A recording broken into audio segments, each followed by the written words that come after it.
That was so great to spend an hour in the company of you, Bruce. Maybe we should say which one is Jono and which one is Benji. Jono. I'm the other one, yeah. Maybe just to begin, since clearly, like the first thing, I basically started studying architecture pretty much the year that SMLXL came out. So in many ways, I ended up learning about Le Corbusier and Mies van der Rohe through references from SMLXL. So that's in that sense, like my entire generation has been shaped by that sort of view, and it was like a very unique collaboration. Like maybe one, because it was also kind of fascinating that it was a book about architecture, but it had the architect and the designer, the author and the designer as equal authorship, which is of course a great statement towards collaboration. To what extent was it? Were you sort of almost modeling that idea? Because like there's another famous book, the Medium is the Massage, Marshall McLuhan and Quentin Fiore, where in a way the form of the book is as important as the content of the book, and therefore the two names of the designer and the author were also there. Was that a point of origin, or is that a coincidence, or? It wasn't really. The collaboration that happens is so intimate and really private. You know, like for 5 years it was inside the studio, and we, and even though we walked around with it everywhere, we tried to make, we made dummies and we took them everywhere that we went, and tried to look at it, in other places in order to really see it freshly. But that process of collaboration is really a kind of private, intimate thing. And I never imagined actually having authorship. It was really Rem that insisted. At the end, when we were doing the cover, he insisted that that we put my name on the cover with his.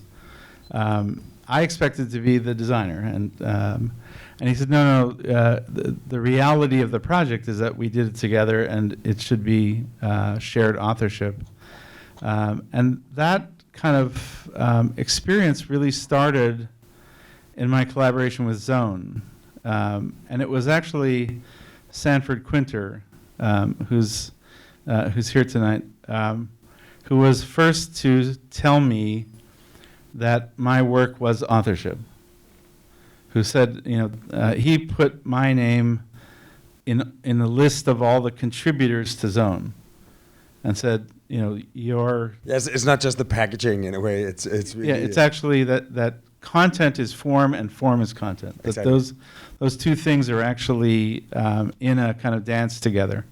And that it is itself a form of authorship. And Rem really made that, kind of, he really nailed it home and put it on the cover. And I'll never forget the first time that I saw it in public.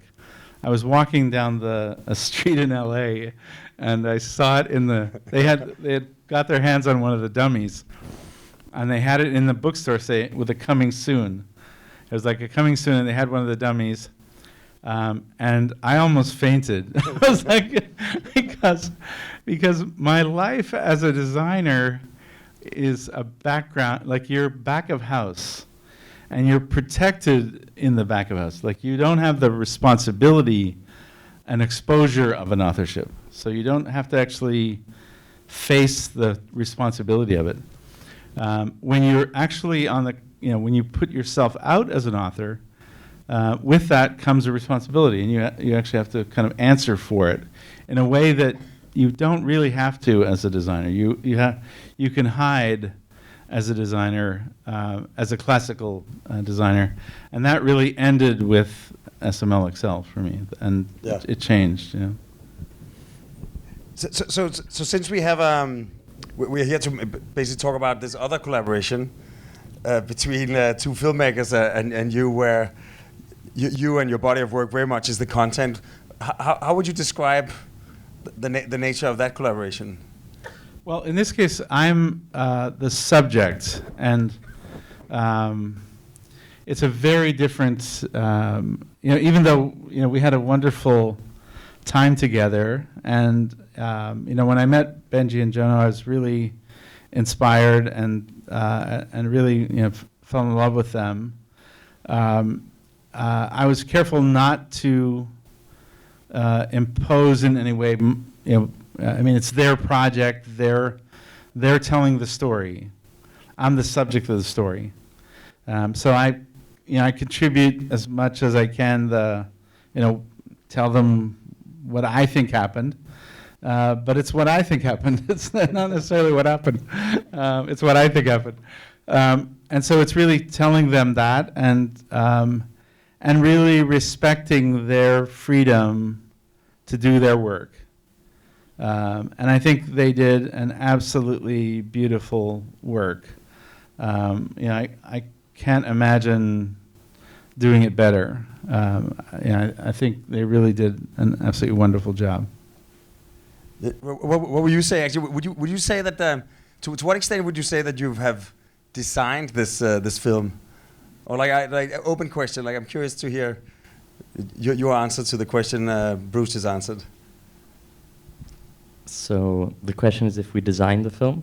So by Bruce's definition, yeah, we definitely. I mean, it's daunting, right? If you make a film about somebody whose whole work is sort of control and design and sort of has a very clear vision of how he wants things to be. It's obviously, I mean, this is more a question for Bruce later down the line, but what it's like to relinquish that control, because that's what happens in a documentary. We become custodians of that story. We become custodians of 40 years of work, right? But I think in many ways we were inspired by Bruce's aesthetic, Bruce's methodology, Bruce's optimism, but at the end we had to make it our own. It's also quite clear that at some point you make the choice, because I mean one of the things that I think is unique about Bruce, I mean, and another collaboration that I would want to mention, although it's clearly not important enough to feature in the film, but I knew this was going to come. Last time we met Bjarke, we were asking the questions. but it was a huge impact on me and my studio. It's like not only, of course, did I the first architecture book I picked up was SML Excel. A few years later, when I'm still in school, I feel was a Blueprint that printed the Incomplete Manifesto for Growth, or like somehow it ends up. ID magazine. Okay, exit. ID magazine. ID magazine. Yeah. So it somehow ends up in my hands, and it's like 40-something, like little sort of aphorisms on design, and you refer to it here. And I think I actually reread them recently, and I realized that I'm so profoundly influenced by them that some of the stuff I say it as if it's something I came up with. No, but like it's like the one about one of them is study.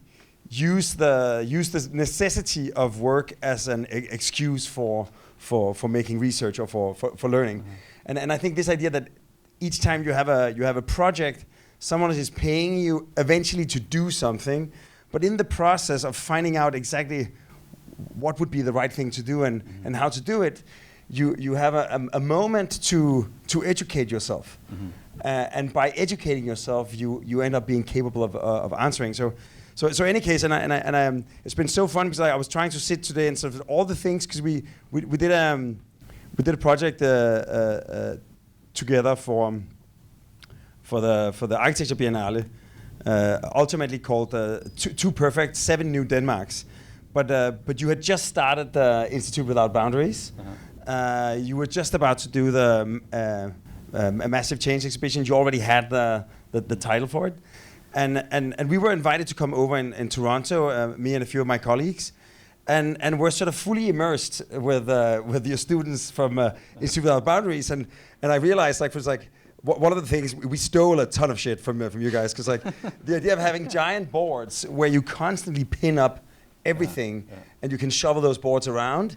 It tends to make the studio look a lot more messy, but it also means that you are constantly surrounded by all of the current knowledge that is being looked at, and it means that anyone who passes by, who's not a member of this particular team, rather than hiding the stuff on the computer screen, it's always there as evidence, and it attracts conversation and criticism and spontaneous insights. So we still do that today. And then another thing, we were at your Christmas party, and you did a Christmas PowerPoint, which was like looking back at the year that passed. And today, like 20 years later, we still do Christmas PowerPoints at the Christmas party, and it's getting pretty cumbersome to do it. But I think here in this film, there's a new generation, or like the kind of 24. What do you call them? Sort of principles. Yeah. That at some point it seems like you chose to structure the entire storytelling around those principles. Yeah, I think that we began at a time when Bruce was really embarking on massive action. And he had told us about massive change and what had gone wrong there. And Massive Action was really the project where he decided he wanted to put the tools of design into the hands of as many people as possible. So as Jono and I were beginning to think about this film, we were also thinking about who is the audience of this film. And the audience of this film could have been designers, but what was much more interesting to the two of us as non-designers having no background in design really was, how do we make this film accessible or interesting or inspiring for people that are outside of the design practice? And we kind of came to the conclusion that the people that we're trying to reach, as broad as it is, are people that are aspiring to live a creative life. And that was kind of our target group, and that's very wide. But at every kind of point, as we were editing the film, as we were making the film, we constantly kind of asked our question, like, is this interesting to this subset or this group of people? And I think the principles really embody that in many ways. They make it accessible to many people, not only for designers, but for people, all over the world, and people that are not necessarily in creative disciplines. So I think we kind of found that many of these principles really relate to Bruce's work in a way, in an interesting way, maybe in a way that he hadn't seen before. So we tried to kind of clash his personal experience or his personal life against some of these principles that he had come up with. And so we actually, like as filmmakers, we've done 2 films since, we still use these principles in our work. I mean, there's one principle you saw when Bruce was in Sudbury, which is think like you're lost in the forest, which is such an incredible way to think about the documentary filmmaking medium in a way. Because when you're on set, you cannot plan. You don't have a script, right? There's nothing. You set out to try, in Bruce's design definition, you set out to try to do something, you have a vision, and you try to execute on that vision. But then you go on set and everything is not as you think it is. So everything is different, and you have to pick up on clues, you have to sort of immerse yourself in that moment and be fully present, the sound of the birds, the feeling of the creek, knowing where you are to try to get out the forest. So as a creative process, it's like Benji and I trick ourselves into sort of going into the forest in a way every time we do the film now. In the editing process and every stage of the process. So just to add to that, I think that we've taken that into our next projects. Also, I think because Bruce is such a clear thinker. I think it was incredibly fascinating. I didn't actually know the story about the MoMA, But holy shit, that must have been a big one to sort of it's good. It's good. Yeah, but that funny exchange with James is really true. I mean, my preference is to do nothing. If I can get away with it, that would be my advice. It's usually not possible, but that would be my preference. And in their case, it would be stupid to do something else, because they had a global icon. It was like why and what would you do that would be better? It would be different, but it wouldn't be better. And so it was really just the responsible thing was to say, don't do it. Yeah, but I almost also think, because I think it is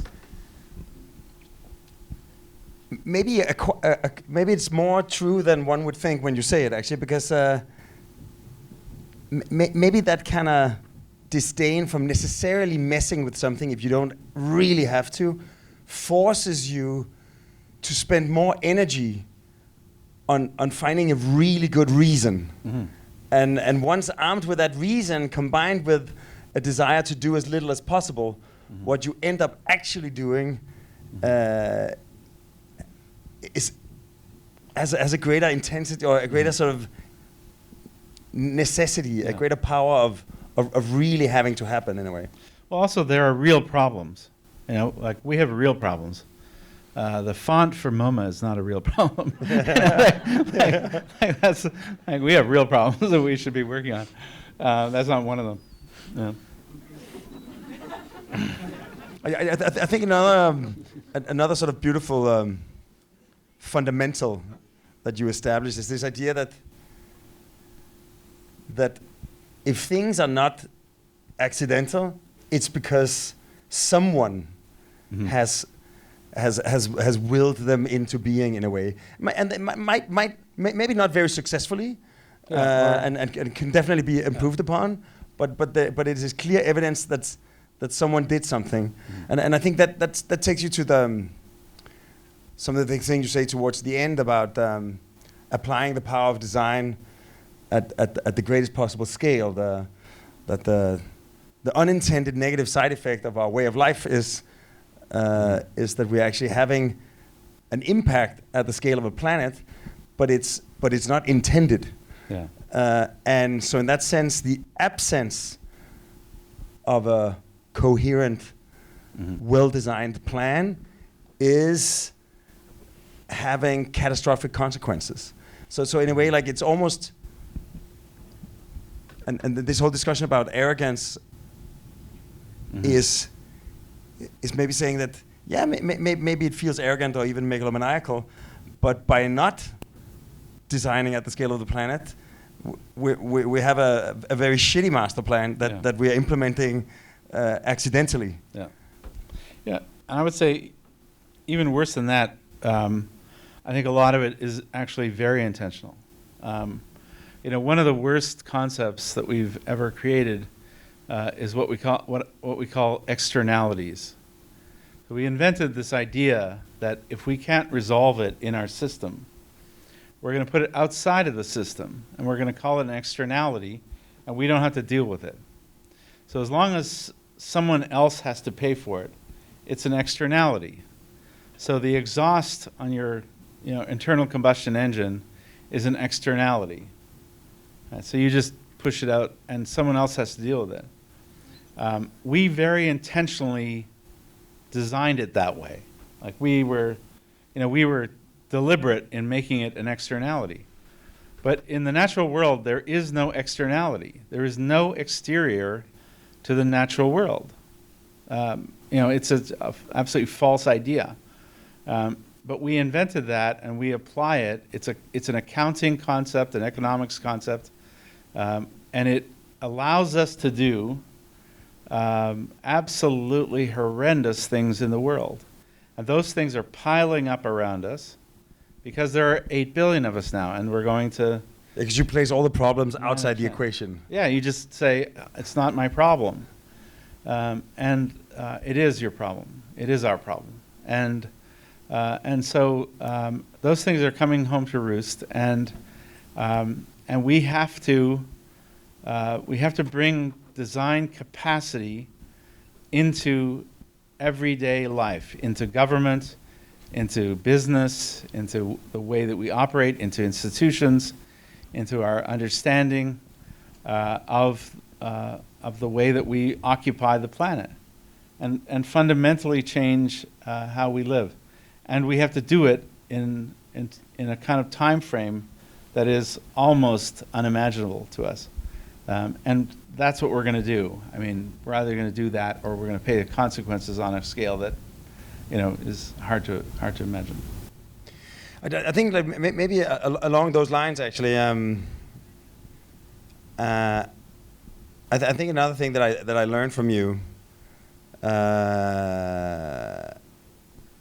was like in this idea of beginning to describe applying the power of design in all these fields, and also beginning to sort of understand that industrial processes are designed, like that some of the great inventions of a company like Disney or a company like of Coca Cola is actually the processes that they've designed. Mm-hmm. And I think very often in design and architecture there is this distinction between front of house and back of house. Mm-hmm. That the front of house is like all the nice stuff, mm-hmm. the beautiful lobby, mm-hmm. For the workplace, but then you have the parking lot, and you have the mm-hmm. the big box retailer, and you have like a ton of stuff that ends up constituting maybe 90% of your everyday life, mm-hmm. that is somehow like not given the attention. We don't count it. Exactly, it's almost like the externality, yeah. And it is as if it doesn't exist, even though it ends up really becoming everything that you experience. Yeah. No, we have to, if you think about what happened in art, Duchamp, almost 100 years ago, liberated art from what he called the tyranny of the eye.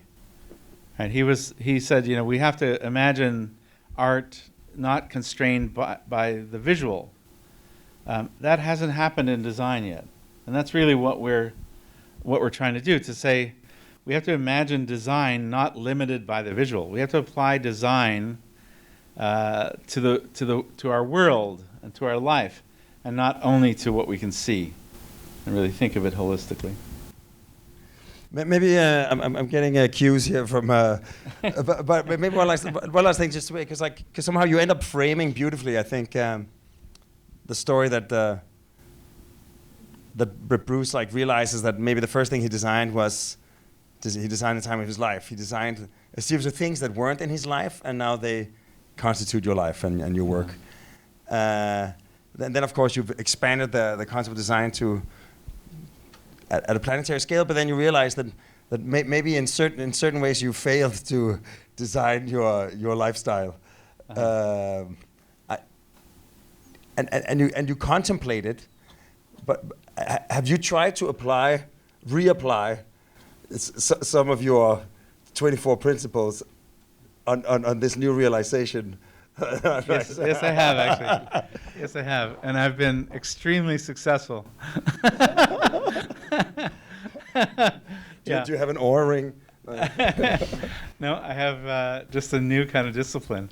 So it's been quite a big transformation. I don't know, you may have noticed. So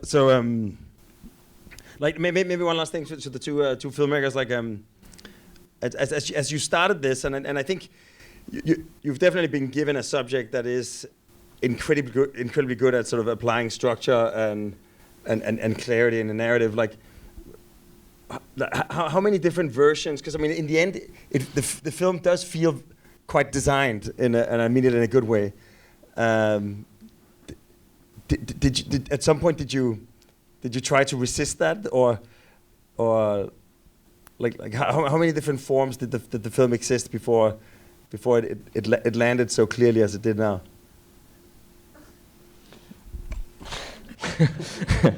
Many. We had a very long 2.5-hour version, which was practically unwatchable. I think it's Scorsese who said that if you watch a first cut of your film and you don't want to vomit, you did something wrong. So we felt like we were in good company. And then we did editing work and designing work, and we just sort of distilled it to what was the most essential. I think you talk about distilling to what is most essential in the film. It's something that took a very long time. It's an independent film, so we weren't working on the timeline of a studio, which we've done since, and so we had kind of the luxury of working on it. It was sort of sitting with us, and it was the pandemic, so we were sitting at home and we were editing and editing and editing. Which is also a curse sometimes. So. I know Bruce said to us at some point, and I thought that was a very interesting insight, and I hadn't thought about it that way. He said that film, I don't know if it was film or cinema, or actually I don't know if you apply that concept to design, is the controlled release of information over time. And I don't know, I think I've been thinking about that sentence for, many times since he said that. In all the projects, I've also taken that, as with other things that he said in this film. But the controlled release of information. You don't want some kind of cognitive vomit. You want like a... Yeah, exactly. Controlled projectile vomit. But no, I think it's an interesting way to think about films. Think about the creative process, and I think that also helped. It really helped in the editing process of the film. No, I think you did a killer job. Actually, one last thing I want to end on is if you can, because like we just talked a little bit about when we walked over here, that and we didn't talk much about it, but like in this kind of line of applying the power of design to different fields. It sounds like you are involved in an interesting project trying to redesign democracy. Well, it's something that we are really concerned about. That democracy itself is in crisis, and we're trying to understand, what can we do about it, and that we're in such peril that we may, if we don't actually recover and design a kind of democratic function, we may lose it altogether. And it's kind of easy to lose and hard to recover. I would encourage everyone to do anything they can to reinforce it. Fantastic.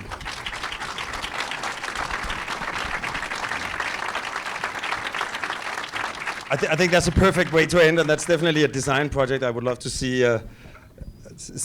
realized. Congratulations on making a great film. I think it has one of the great. Actually, one of the things that Bruce once told me after we went to a visit to our office, and we were going to find out what to make this exhibition about. And then he said, "Can you send me the presentation that you just gave, because you had to catch a plane?" And then we sent the presentation, and then Amanda, who was here also, wrote back, "No, Bruce wants the presentation that Bjarke gave right before they went to the airport." And it's like, "Yeah, that's the presentation." And then said, "That's incredible, because we've seen that, or you've seen that so many times in architecture and design, that when you just see the material, it quickly becomes like this kind of dead evidence. But when you go to experience a building, maybe, or when you meet the architect or the designer, and they take you through the narrative, it comes to life." And I think you succeeded with Mao to that Bruce himself and the oeuvre is not presented as dead evidence. It really comes to life. So well done. Thank you. Thank you.